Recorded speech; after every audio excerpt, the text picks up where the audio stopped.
നമ്മൾ ഇന്ന് കാണാൻ പോകുന്ന കഥയുടെ പേരാണ് ഹൗസ് മേറ്റ്. കഥയിലെ ഹീറോ ആണെങ്കിൽ കാർത്തിക് എന്നാണ് അവന്റെ പേര്. പുതിയതായിട്ട് ഒരു വീട് വാങ്ങാൻ വേണ്ടി പോവാണ്. അതേ സമയത്ത് 45 ലക്ഷം രൂപ കടം എടുത്തിട്ടുണ്ടാവും. വീടിന്റെ താക്കോൽ വാങ്ങുന്ന സമയത്ത് താക്കോൽ താഴേക്ക് വീഴാണ്. മഷി വീണിട്ടുണ്ടായിരുന്നു. അപശകുനാണെന്ന് തോന്നിയെങ്കിലും അവൻ ആ വീട് വാങ്ങാണ്. അതൊരു പഴയ ഫ്ലാറ്റ് ആയിരുന്നു. അവൻ സ്നേഹിക്കുന്ന പെണ്ണിന്റെ പേരാണ് അനു. അവളുടെ വീട്ടിൽ പോയി പെണ്ണ് ചോദിക്കുന്ന സമയത്ത് നീ ഒരു വീട് വാങ്ങുമെന്ന് വിചാരിച്ചാല് വാങ്ങിയതാണെങ്കിലോ പഴയൊരു ഫ്ലാറ്റ്. അത് മാത്രല്ല നീ ഒരു അനാഥനാണ്, നിനക്കൊക്കെ ഞാൻ എങ്ങനെ എന്റെ മോളെ കെട്ടിച്ചേരാ എന്ന് ചോദിക്കാണ്. അനുവിനെ പുറത്തേക്ക് വിളിച്ച സമയത്ത് നീ എന്റെ കൂടെ വരൂലേ എന്ന് ചോദിക്കുമ്പോൾ അവളാണെങ്കിൽ ഇല്ല വരില്ല എന്ന് പറയാണ്. എന്നാലേ പിറ്റേ ദിവസം രാവിലെ മാലയും വളയൊക്കെ എടുത്തിട്ട് അവൾ നേരെ വന്നിട്ടുണ്ടായിരുന്നു. വാ പോയി കല്യാണം കഴിക്കാമെന്ന് പറയാം. ഒന്നും മനസ്സിലാവാതെ ഹീറോ നിൽക്കുന്ന സമയത്ത് ഞാൻ ഇന്നലെ നിന്റെ കൂടെ വന്നിരുന്നെങ്കിൽ അച്ഛൻ എന്നെ തല്ലിപ്പൂട്ടിയിട്ട് റൂമിന്റെ അകത്താക്കും. അത് മാത്രല്ല നിനക്കും കിട്ടും ഒരു 5-6 അടി എന്ന് പറയാണ്. അങ്ങനെ അവർ കല്യാണം കഴിച്ച് പുതിയ വീട് വാങ്ങി പാല് കാച്ചലും കഴിയാണ്. ഒരു ദിവസം രാത്രിക്ക് പെട്ടെന്ന് അവിടെ ഇടിമിന്നലേറ്റത് കാണിക്കുന്നുണ്ട്. ചെറിയൊരു വിള്ളല് വന്നിട്ടുണ്ടായിരുന്നു. ഹീറോയിന് അനുവാണെങ്കിൽ വീട് ക്ലീൻ ചെയ്യുന്ന സമയത്ത് ഒരുപാട് ക്രയോൺസ് കിട്ടിയിട്ടുണ്ടായിരുന്നു. പിന്നീട് നോക്കുമ്പോൾ വീട്ടിലെന്തോ വരച്ചിട്ടിരിക്കുന്നു ഒരു ചതുരത്തില്.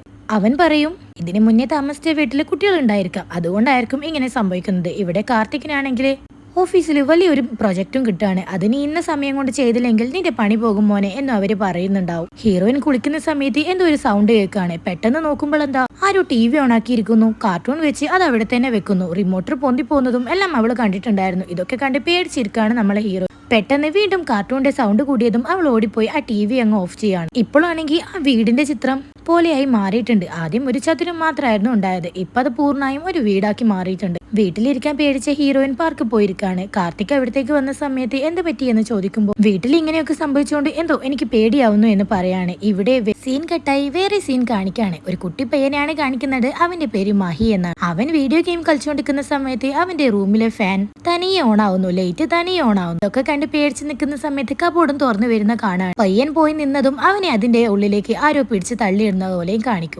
അവിടെ സീൻ കട്ടായി അനുവിനാണെങ്കിൽ അമാനുഷികമായിട്ടുള്ള ഒരുപാട് കാര്യങ്ങൾ കാണാൻ വേണ്ടി തുടങ്ങും. ടാപ്പ് തനിയെ ഓണാകുന്നു, അതുപോലെ സ്വിച്ച് തനിയെ ഇടുന്നു, ഫാൻ തനിയെ വരുന്നു എന്നൊക്കെ പറയുന്ന കേട്ടിട്ട് ഒരു പ്ലംബറെ വിളിക്കാണ് കാർത്തിക്. അങ്ങനെ പ്ലംബർ ആണെങ്കിൽ ഇതൊക്കെ ഇതിലുള്ള ചെറിയ ചെറിയ പ്രശ്നങ്ങളാണ്, എല്ലാം സോൾവ് ആവുമെന്ന് പറയും. സീൻ കട്ടായി മഹിയെയും അവന്റെ അമ്മ സുജയെയും അതുപോലെ അച്ഛൻ രമേശിനെയും കാണിക്കാണ്. കൊച്ചു പയ്യൻ എന്തിനെയോ കണ്ട് പേടിച്ചു എന്നും പറഞ്ഞിട്ട് അവനെയും കൊണ്ട് ഹോസ്പിറ്റലിലേക്ക് വന്നിട്ടാണ് ഇപ്പോൾ ഉള്ളത്. അവനാണെങ്കിൽ ഞാൻ എന്തിനെയല്ല കണ്ടത്, ഞാൻ പ്രേതത്തിനെയാ കണ്ടത്, പ്രേതാണ് എന്നെ തള്ളിയിട്ടത് എന്നൊക്കെ പറയുന്നുണ്ടാവും. ഡോക്ടർ ഇവൻ എന്ത് പറഞ്ഞാലും വിശ്വസിക്കില്ല എന്ന് മനസ്സിലാക്കിയതിനു ശേഷം അതെ ഇത് എനിക്കറിയാം, അത് മാത്രല്ല നീ ഇതിപ്പോ ആരോട് പറയാൻ നിൽക്കണ്ട, ഇനി പ്രേതം വന്നാൽ അവരുടെ ആവശ്യം എന്താ ചോദിക്കുക, നമുക്ക് നടത്താൻ പറ്റുന്നതാണെങ്കിൽ നടത്തി കൊടുക്കാം എന്ന് പറയാം. അവിടെ സീൻ കട്ടായി ഇവിടെ അനുവിനെ കാണിക്കാണ്. അനു പച്ചക്കറി വാങ്ങുന്ന സമയത്ത് ബാക്കി ഫ്ലാറ്റ്മേറ്റ്സിനോടൊക്കെ നിങ്ങൾക്ക് എന്തെങ്കിലും പ്രത്യേകിച്ച് എന്തെങ്കിലും ഫ്ലാറ്റിന്റെ അകത്ത് നിന്ന് തോന്നുന്നുണ്ടോ എന്നൊക്കെ ചോദിക്കുന്നുണ്ടോ. ആരും തന്നെ ഒന്നും തോന്നുന്നില്ല, നമ്മളിപ്പോ നിങ്ങളെപ്പോൾ തന്നെ പുതിയതായിട്ട് വന്നത് എന്ന് പറയും. അവിടെയാണെങ്കിൽ പച്ചക്കറി വിൽക്കുന്ന ആളെ ഇവിടെ ഒരു അച്ഛനും അമ്മയും കുട്ടിയും താമസിച്ചിരുന്നു. പെട്ടെന്ന് കുട്ടി മരണപ്പെട്ടുകൊണ്ട് പിന്നെ അച്ഛനും അമ്മേനെയും ആരും എവിടെയും കണ്ടിട്ടില്ല, കുട്ടിയുടെ ബോഡി പോലും കിട്ടിയിട്ടില്ല എന്നൊക്കെ അവളോട് പറയാം. ഏത് ബ്ലോക്കിലാ ഏത് ഫ്ലാറ്റിലാ എന്ന് ചോദിക്കുന്ന സമയത്ത് അതൊന്നും അയാൾക്ക് അറിയില്ല എന്നും പറയുന്നുണ്ടാവും. പിന്നീട് അനു റൂമിലേക്ക് വന്ന സമയത്ത് ആ വീട്ടിലെ ഒരു അച്ഛനും അമ്മയും ഒരു കുട്ടീനെ പിടിച്ചു നിൽക്കുന്ന പോലെ ഒരു ഫോട്ടോവും കാണും. ആരോ വരച്ചിട്ടിട്ടാണുള്ളത്. ഇത് എന്റെ വീടാണ് എന്നും എഴുതിയിട്ടുണ്ടാവും. ഇത് കണ്ട് പേടിച്ച് അനുവാണെങ്കിൽ കാർത്തിക്കിനെ വിളിക്കാൻ നിൽക്കുന്ന സമയത്ത് പെട്ടെന്ന് എന്തൊക്കെ ഒരു സൗണ്ട് ഒക്കെ കേൾക്കുന്നുണ്ട്. പെട്ടെന്ന് ചെയറൊക്കെ മറിഞ്ഞു വീഴാണ്. അതുപോലെ തന്നെ അനുവിന്റെ ബോധവും പോവും. ഇതൊക്കെ കഴിഞ്ഞിട്ടാവും കാർത്തിക് അവിടത്തേക്ക് വരിക. ഇതൊക്കെ എനിക്ക് തോന്നുന്നതാണ് ഈ വീടുമായിട്ട് ഇനി ഇതുവരെയായിട്ടും അഡാപ്റ്റ് ആയിട്ടുള്ള ആ പെയിന്റ് ആണെങ്കിൽ ആദ്യം തന്നെ ഉണ്ടായതായിരിക്കും, പുതിയ പെയിന്റ് മങ്ങിപ്പോയ സമയത്തായിരിക്കും അത് തെളിഞ്ഞു വന്നത് എന്നൊക്കെ പറയാണ്. ഇതൊക്കെ കേട്ട് അനുവാണെങ്കിൽ എനിക്ക് എന്തെങ്കിലും സംഭവിച്ചാൽ മാത്രമേ നീ ഇതൊക്കെ വിശ്വസിക്കുമെന്ന് എനിക്കറിയാമെന്നും പറഞ്ഞിട്ട് നേരത്തെ തന്നെ കിടന്നുറങ്ങാണ്. കാർത്തിക് ഇങ്ങനെ ഇരിക്കുന്ന സമയത്ത് പെട്ടെന്ന് ടോയ്ലറ്റിന്റെ വാതിൽ ആരോ തുറക്കാണ്. അതിന്റെ കാൽപ്പാടങ്ങൾ അവന്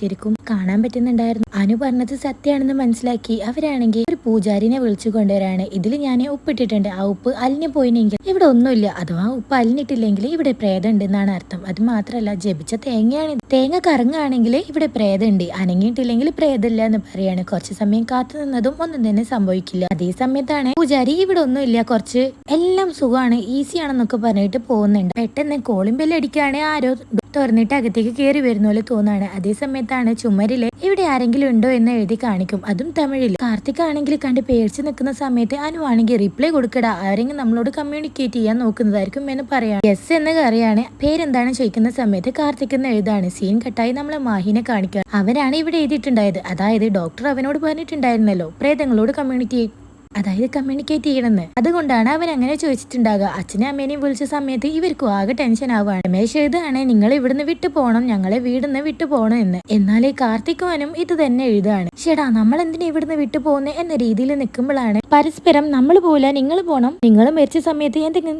ചെയ്തു തരണോ, നമ്മൾ നിങ്ങളെ ആഗ്രഹങ്ങൾ എന്തെങ്കിലും ചെയ്തു തരണോ എന്നൊക്കെ ചോദിക്കുന്നുണ്ടാവും. പ്രേതങ്ങൾ എന്തിനാ ഇങ്ങനെയൊക്കെ ചോദിക്കുന്നതെന്ന് പറഞ്ഞിട്ട് രമേശ് ആണെങ്കിൽ നിങ്ങളല്ലേ പ്രേതം, നിങ്ങൾ വിട്ടു പോകണം എന്ന് പറയാം. അനു ആണെങ്കിൽ നമ്മളല്ല പ്രേതം, നിങ്ങളാണ് പ്രേതം എന്ന് എഴുതും. രണ്ടുപേരും പ്രേതങ്ങളല്ല എന്ന് മനസ്സിലാവുകയാണ്. പിന്നീട് രമേശും വിജയും തങ്ങളുടെ റൂമിൽ ലൈറ്റും ഫാനും ഇടുന്ന സമയത്ത് കാർത്തിക്കിനും അനുവിനും അത് അനുഭവിക്കാൻ വേണ്ടി പറ്റുകയാണ്. അവിടെയും സെയിം ആയിട്ട് നടക്കുകയാണ്.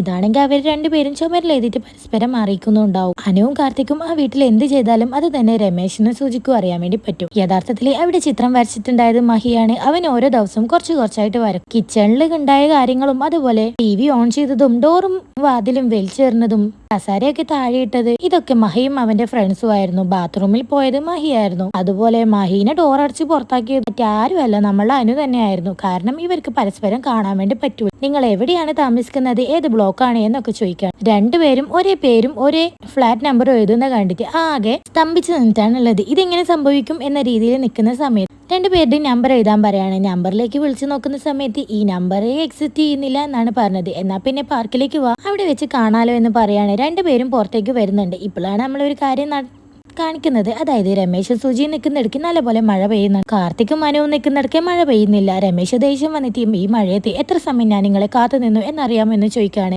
കാർത്തിക് ആണെങ്കിൽ മഴയോ, ഇവിടെ അതിന് മഴയില്ലല്ലോ എന്ന് പറയും. ഇതൊക്കെ കേട്ട് വീണ്ടും കിളി പോവാണ്. നിങ്ങൾ ഏത് കൊല്ലത്താണ് ജീവിക്കുന്നത് എന്നും ചോദിക്കും. അതേ സമയത്ത് സുജിയും രമേശും ഉള്ളത് 2012-ലും കാർത്തിക്കും മനുവും ഉള്ളതാണെങ്കിൽ 2022-ലുമാണ്. ചേടാ ഇത് എങ്ങനെ സംഭവിച്ചു എന്ന രീതിയിൽ നിൽക്കുക. എന്നാൽ സുജി ആണെങ്കിൽ ഇതൊന്നും വിശ്വസിക്കുന്നുണ്ടാവില്ല. നമ്മളെ ഒഴിവാക്കാൻ വേണ്ടി നിങ്ങൾ കള്ളം പറയുന്നത്, പ്രേതങ്ങൾ ഒഴിഞ്ഞു പോകണമെന്ന് പറയും. എന്നാൽ കാർത്തിക് ആണെങ്കിൽ നിങ്ങൾ 2012-ലല്ലേ, അന്ന് നടക്കുന്ന കാര്യങ്ങളെല്ലാം ഞാൻ പറഞ്ഞു തരാം എന്ന് പറയാണ്. ഒരു പ്രധാനപ്പെട്ട മുഖ്യമന്ത്രിയാണെങ്കിൽ ഹാർട്ട് അറ്റാക്ക് വന്ന് മരിക്കും. ക്രിക്കറ്റിലെ ഇന്ത്യ ജയിക്കും. അത് മാത്രം ഒരു ബസ്സാണെങ്കിൽ ആക്സിഡന്റിൽ പെട്ട് ഒരുപാട് പേര് മരിക്കും എന്നും പറയാണ്. അന്നേ ദിവസം അന്ന് കാര്യങ്ങളെല്ലാം സംഭവിച്ചിട്ടുണ്ടായിരുന്നു. ഇതൊക്കെ കണ്ട് രമേശ് ഇതൊക്കെ സംഭവിച്ചു എന്ന് പറയുന്ന സമയത്ത് കാർത്തിക് അപ്പുറത്തുനിന്ന് എഴുതുന്നുണ്ടാവും. അന്നേ ദിവസം ഞാനൊരു പിസ്സ ഹട്ടിലാണ് വർക്ക് ചെയ്തത്. അത് ഞാൻ നേരിട്ട് കണ്ടിട്ടുണ്ടായിരുന്നു. എന്റെ കോളേജിൽ പഠിക്കുന്ന സമയത്തായിരുന്നു അത് നടന്നത് എന്ന് പറയും. അത് മാത്രമല്ല നിങ്ങളുടെ രജിസ്റ്റർ നോക്കുന്ന സമയത്ത് അതിൽ നിങ്ങളുടെ ഫോട്ടോ ഉണ്ടായിരുന്നു. ഈ ഒരു ഫാമിലി ജീവനോട് ഉള്ളതാണ് എന്ന് മനസ്സിലാക്കാണ്. ഫ്രണ്ടിനെ വിളിച്ച് കാര്യങ്ങളൊക്കെ പറയുന്ന സമയം ഇവിടെ നടക്കുന്നത് ദസറാക്റ്റാണ് എന്ന് അവൻ പറഞ്ഞു കൊടുക്കാണ്. ഇത്രേ കേട്ടതും വീണ്ടും ഷോക്കാണ്. ഇപ്പുറം സുജി രമേശും ആണെങ്കിൽ വേറൊരു പെണ്ണിനെ വിളിച്ചിട്ടായിരുന്നു കാര്യങ്ങളൊക്കെ ചോദിച്ചിട്ടുണ്ടാകുക. അതായത് ഒരു ലൂപ്പ് ഹോളാണ്. ഇത് സംഭവിക്കണമെങ്കിൽ വലിയ എന്തെങ്കിലും ഒരു നെഗറ്റീവ് എനർജി നടക്കണം.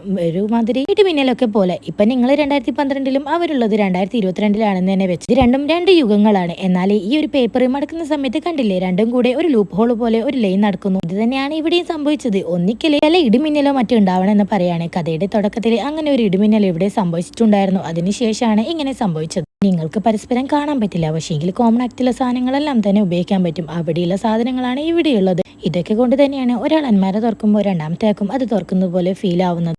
ഇതിനിപ്പോ എന്താ ഒരു പരിഹാരം എന്ന് ചോദിച്ചാൽ ഒന്നിക്ക് ആരെങ്കിലും ഒരാൾ ഒഴിഞ്ഞു പോകണം, അല്ലെങ്കിൽ പരസ്പരം മനസ്സിലാക്കി മുന്നോട്ട് പോവുക. അഡ്ജസ്റ്റ് ചെയ്യുക, വേറെ വഴിയൊന്നുമില്ല. നിങ്ങൾക്ക് പരസ്പരം ഒരിക്കലും കാണാൻ പറ്റില്ല എന്ന് രണ്ടുപേരും ചോദിച്ച ആളുകൾ പറഞ്ഞു മനസ്സിലാക്കി കൊടുക്കുകയാണ്. എന്നാൽ പിന്നെ രമേശ് ആണെങ്കിൽ സുജിനോട് നമുക്ക് ഇവിടുന്ന് പോയാലും എന്ന് ചോദിക്കുന്ന സമയത്ത് സുജി പറയുന്നുണ്ടാവും, നിങ്ങളെ സ്നേഹിച്ച് വീട് വിട്ടിറങ്ങുന്ന സമയത്ത് എന്റെ വീട്ടുകാരെല്ലാവരും പറഞ്ഞിട്ടുണ്ടാവും ഇവിടുന്ന് പോയാലും നമ്മൾ പിച്ചെടുക്കേണ്ടി വരുമെന്ന്. ഈ വീട് വിട്ടു പോകാൻ ഞാൻ തയ്യാറല്ല എന്ന് പറയാം. എന്നാൽ പിന്നെ അഡ്ജസ്റ്റ് ചെയ്യാന്ന് നോക്കുന്ന സമയത്ത് രമേശാണ് ടോയ്ലറ്റിൽ പോകുമ്പോൾ കാർത്തികാണെങ്കിൽ കുളിക്കുന്നുണ്ടാവും. അതിന്റെ പേരും വഴക്ക് നടക്കാണ്. ഇവിടെ ഒരാളാണെങ്കിൽ ഭക്തിഗാനം കേൾക്കുന്ന സമയത്ത് അപ്പുറത്തില്ലാക്ക് TV ആണ്. അങ്ങനെ സുജിയും അതുപോലെ അനുവും തമ്മിൽ വഴക്കാകുക. സുജയാണെങ്കിൽ അങ്ങോട്ടും ഇങ്ങോട്ടും നടക്കുമ്പോൾ അനു ക്ലീൻ ചെയ്യലായിരിക്കും. ഇങ്ങനെ ക്ലീൻ ചെയ്ത് അവൾക്ക് മടുക്കാണ്. പിന്നീട് ദേഷ്യം വന്ന കാർത്തിക് ആണെങ്കിൽ നോക്കി നിന്ന് അവർക്ക് ഓരോരോ പണി കൊടുക്കാൻ വേണ്ടി തുടങ്ങും. അങ്ങനെ പോകെ അവർക്കാണെങ്കിൽ വർക്കില്ലാതെ ആവാണ്. കാർത്തിക് ഓഫീസിൽ കിടന്ന് ഉറങ്ങുന്ന സമയത്ത് ഒരു കമ്പ്യൂട്ടറിൽ വർക്ക് ചെയ്യുമ്പോൾ ഒരു മെഷീൻ അവൻ അറിയാതെ കേടാക്കാണ്. അങ്ങനെ അവന്റെ പണിയും പോവും. ദേഷ്യം വന്ന അനു ആണെങ്കിൽ നിങ്ങൾ കാരണം എന്റെ ഭർത്താവിന്റെ ജോലി പോയി എന്ന് പറയാം. രമേശ് ആണെങ്കിൽ ഇടയ്ക്കിടയ്ക്ക് എന്തോ ഒരു സ്വപ്നം കണ്ട് ഞെട്ടി എണീക്കാറുമുണ്ട്.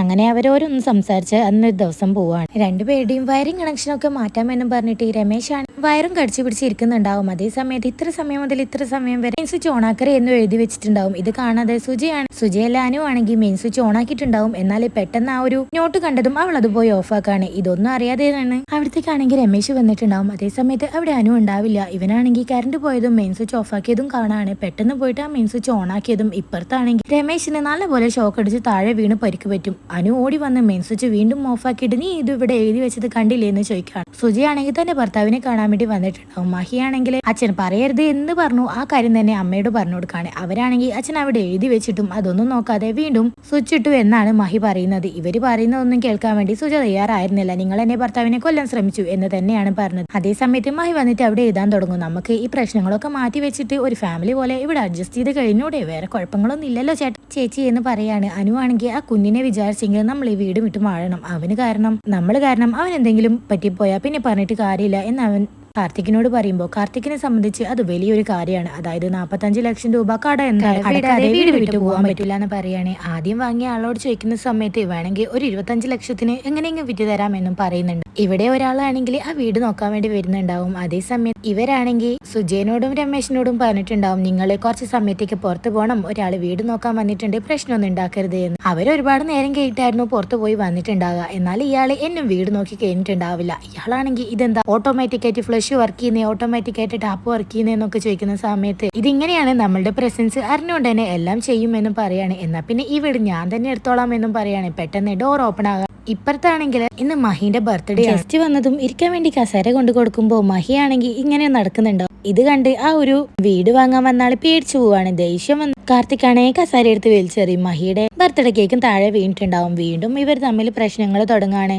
ഇവരാണെങ്കിൽ മഹിയുടെ ബർത്ത്ഡേ ആണ് എന്ന് എഴുതി വെച്ചത് കാർത്തികോനും കണ്ടിട്ടുണ്ടാവില്ല. ഈ വീട് എന്തായാലും വിറ്റു പോവാമെന്ന് പറഞ്ഞു നിൽക്കുന്ന സമയത്താണ് ഫ്ലാറ്റിന്റെ സെക്രട്ടറി അവിടത്തേക്ക് വന്നിട്ട് എന്റെ ഒരു പരിചയക്കാരനുണ്ട്, വീട് നിങ്ങൾ വിൽക്കുന്നുണ്ട് എന്ന് കേട്ടു, വേണമെങ്കിൽ അയാൾ അത് വാങ്ങുമെന്ന് പറയാണ്. ഇവിടെ രമേശ് ഇസ്തിരി ഇടാൻ വേണ്ടിയിട്ട് അവിടെ ഇസ്തിരിപ്പെട്ടി വെച്ചിട്ട് പോകുന്നുണ്ടാവും. അപ്പുറത്താണെങ്കിൽ കാർത്തിക് ഡോക്യുമെന്റ്സ് ഒക്കെ കട്ടിലായിരിക്കും വെച്ചിട്ടുണ്ടാകുക. അപ്പുറത്ത് തീ പിടിച്ചതും ഇവിടെ കാർത്തിക്കിന്റെ വീട്ടിലും തീ പിടിക്കാണ്. കട്ടില കത്തി നശിക്കാൻ തുടങ്ങിയതുപോലെ ഡോക്യുമെന്റ്സും കത്തി നശിക്കാൻ തുടങ്ങുകയാണ്. വീട് വാങ്ങുന്നതിന് മുന്നേ തന്നെ ഇങ്ങനെ സംഭവിച്ചുകൊണ്ട് ഇനി ആ വീട് വേണ്ട എന്ന് പറയും. കാർത്തിക്കിനെ അനുവിനെയും കാണിക്കുന്ന സമയത്ത് അനു പെട്ടിയും കിടക്കയിലെടുത്ത് വീട്ടിലേക്ക് പോകാൻ വേണ്ടി റെഡിയായി നിന്നിട്ടുണ്ടാവും. ഞാൻ എന്റെ വീട്ടിൽ പോവാൻ ഈ അച്ഛനോട് വന്നൊന്ന് മാപ്പ് പറഞ്ഞാൽ മതി, എല്ലാം ശരിയാവും എന്ന് പറയാണ്. അപ്പൊ കാർത്തിക് ആണെങ്കിൽ എനിക്ക് ആരുടെ മുന്നിലും തല താൽക്കാൻ കഴിയില്ല എന്ന് പറയും. അനു ആണെങ്കിൽ നീ എന്തിനാ ഇങ്ങനെ പറയുന്നെന്ന് ചോദിക്കുന്ന സമയം ഇപ്പൊ എനിക്ക് ജോലിയില്ല വീടുമില്ല, അതുകൊണ്ട് നീ എന്നെ ഇട്ടിട്ട് പോക്കാണല്ലേ എന്ന് പറയും. ദേഷ്യം വന്ന അനു അവനൊരു അടിയും കൊടുത്തിട്ടാണ് പോകും. കാർത്തിക് ആ ഒരു സങ്കടത്തിൽ വന്നിട്ട് എന്റെ ഭാര്യ പോയി, എന്റെ ജോലി പോയി, ഇപ്പൊ എന്താ എന്റെ വീടും പോവാണ്, എല്ലാം നിങ്ങൾ കാരണമാണ് എന്ന് അവിടെ എഴുതി വെച്ചിട്ടുണ്ടാവും. രാത്രിക്ക് കാർത്തിക് ആണെങ്കിൽ ഫ്രണ്ട്സിന്റെ കൂടി ഇരിക്കുന്ന സമയത്ത്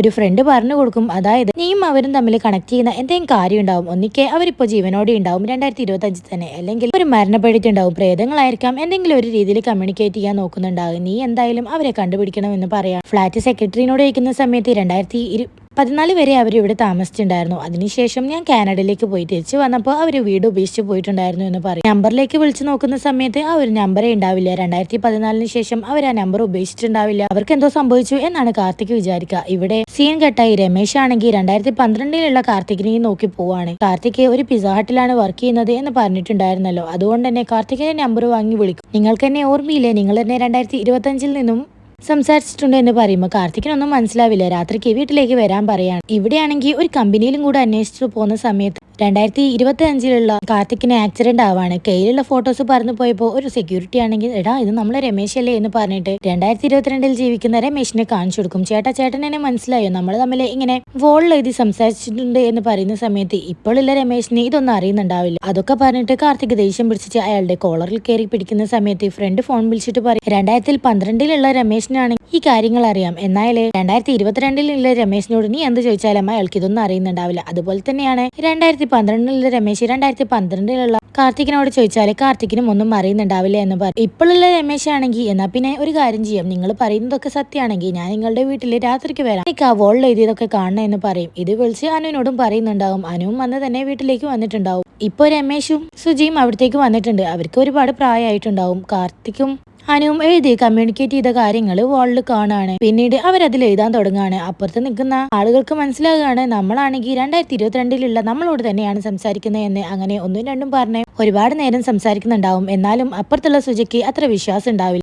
രമേശ് ഏട്ടൻ എന്തു കണ്ടിട്ടാണ് രാത്രിക്ക് ഞെട്ടി ഉണരാനുള്ളത് എന്ന് 2022 സുജയനോട് 2012 സുജ ചോദിക്കാണ്. ഒരു ദിവസം ഒരു സ്വപ്നം കണ്ടിട്ടുണ്ടാവും, അതായത് ആൾക്കൂട്ടത്തിൽ വെച്ച് തന്റെ അമ്മയെ നഷ്ടമാകുന്നത്. അത് കണ്ടതിന് ശേഷമാണ് ചേട്ടൻ ഇങ്ങനെ ഞെട്ടി എണീക്കാറുള്ളത് എന്നാ സുജ റിപ്ലൈ കൊടുക്കുമ്പോൾ ഇത് തങ്ങളോട് തന്നെയാണെന്ന് അവനും കൺഫേം ചെയ്യാണ്. പിന്നീട് മഹി എന്ത് ചെയ്യുന്നു, അവനിപ്പോ വർക്ക് ചെയ്യാനാണോ അല്ല പഠിക്കലാണോ എന്നൊക്കെ ചോദിക്കുന്ന സമയത്ത് 2022 സുജിയാണെങ്കിൽ കരഞ്ഞുകൊണ്ട് ഒരു കാര്യം എഴുതുന്നുണ്ട്. ഇന്നേ ദിവസമായിരിക്കും മഹി മരണപ്പെടുക. 2 ദിവസം കോമയിൽ കടന്നതിന് ശേഷം 2014 കുഞ്ഞു മരണപ്പെടും. അതുകൊണ്ടാണ് ഇവർ നാടും വീടും എല്ലാം ഉപേക്ഷിച്ച് വേറെ സ്ഥലത്തേക്ക് പോയതും ആർക്കും ഇവരെ കുറിച്ച് ഒരു ഐഡിയ ഇല്ലാത്തതും. അപ്പം തന്നെ 2012 മഹിയും അതേപോലെ രമേശിനെയും സുജയും കാണിക്കാണ്. മഹി തന്റെ ഹെലികോപ്റ്റർ എടുക്കാൻ വേണ്ടി മരത്തിന്റെ മുകളിൽ കയറിയ സമയത്ത് അവിടെ നല്ല മഴ പെയ്യുന്നുണ്ടാവും. പെട്ടെന്ന് പയ്യൻ താഴേക്ക് വീഴാൻ വേണ്ടി നോക്കുമ്പോഴായിരിക്കും അവിടത്തേക്ക് കാർത്തിക് വരിക. അതിന്റെ സമയത്ത് തന്നെ കാർത്തികിനെ ഒരു വെള്ളം വണ്ടി വന്ന് ഇടിക്കുകയാണ്. പെട്ടെന്ന് ഇവിടെ എന്തോ സംഭവിക്കുന്നുണ്ട്. ഇവർക്ക് എന്ത് സംഭവിച്ചു എന്നറിയാതെ ഇപ്പുറത്തുള്ളവർ വളരെ വിഷമിച്ച് നിൽക്കുന്ന സമയത്താണ് നമ്മളെ കാണിക്കുന്നത്. കാർത്തിക് ആണെങ്കിൽ മഹി ഗ്രൗണ്ടിലുണ്ട്, അവിടെ പോയി നോക്കുകയെന്ന് എഴുതിയതൊന്നും അവർ കണ്ടിട്ടുണ്ടാവില്ല. മഹി മരണപ്പെട്ടു എന്ന് വിചാരിച്ച് എല്ലാവരും കരയാൻ വേണ്ടി തുടങ്ങുകയാണ്. പെട്ടെന്നാണ് അവിടുന്ന് ഒരു റിപ്ലൈ വന്നിട്ടുണ്ടാകും. മഹി ആണെങ്കിൽ മരണപ്പെട്ടിട്ടില്ല, അവൻ രക്ഷപ്പെട്ടിട്ടുണ്ട് എന്നാണ്. അവനെ ചേർത്ത് നിർത്തി ചുമരിൽ അവന്റെ രേഖയും വരക്കാണ്. ഇത് കണ്ടതും കൊച്ചു കുഞ്ഞുങ്ങളെ പോലെ മുട്ടിൽ എഴുന്നിട്ട് അവരാണെങ്കിൽ അവിടത്തേക്ക് പോയിട്ട് ആ ചിത്രം തൊട്ടിട്ട് കരയാൻ വേണ്ടി തുടങ്ങുകയാണ്. ഇതൊക്കെ കണ്ട് ഇവർക്ക് ഒരുപാട് സങ്കടമാവാണ്. ഇത് മാത്രല്ല മഹിയെ രക്ഷപ്പെടുത്തിയത് രമേശാണ്, അല്ല കാർത്തിക് ആണ് എന്നും പറയാണ്. ഇതും കൂടെ കേട്ടപ്പോൾ എല്ലാവരും ഇമോഷണൽ ആയിട്ട് കാർത്തിക് ആണെങ്കിൽ നമ്മൾ ഇവിടുന്ന് പോവാണ്, നിങ്ങളുടെ മകനെ നഷ്ടപ്പെട്ട വേദനയിൽ നിങ്ങൾ ഇത്രയും കാലം ജീവിച്ചു, ഇനി അത് വേണ്ട, നിങ്ങൾ ഇവിടെ തന്നെ ജീവിച്ചോളൂ, നിങ്ങൾക്ക് ആ കുട്ടിയുടെ പ്രസൻസിലെങ്കിലും ജീവിക്കാലോ എന്ന് പറഞ്ഞ് കഥ അവസാനിക്കാണ്.